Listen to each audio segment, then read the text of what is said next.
Alright, this was basically an all-star game, and that constant pace the entire night was benefiting both sides, but those 9 straight makes from the Mavs at the start ended up being the difference in the game. That was basically the control they maintained until the end, and even their first couple misses weren't even really misses, because it led to a couple old boards for Klay to get open looks from deep, so those got him going. They got to score 29 within half the quarter, and to no one's surprise, the entire team got to establish a rhythm quick, so that led to 81 by the end of the first half. They were all getting whatever they wanted in transition, off the dribble, or on any of their screening actions, and it didn't matter if the Dubs had their bigs up, because that opened the pocket for rolls, but if the Dubs had their bigs in a drop, that was space to get downhill for finishes, sprays, or drop-offs, so their entire offense was opened up for every player to eat.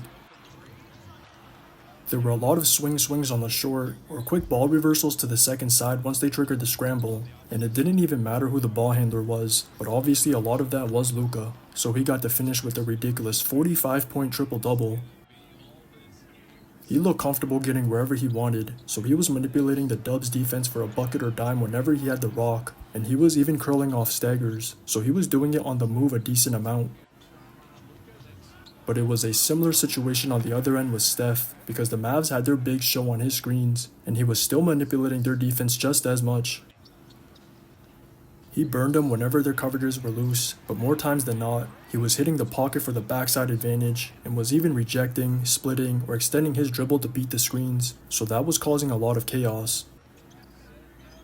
The Mavs were at least consistent with their game plan, but he still had help from the others, and the obvious was Wiggs, because he set the tone early. The Mavs were switching their bigs onto him, so he got into a rhythm quick, and he was consistently getting downhill or threeing it the entire night.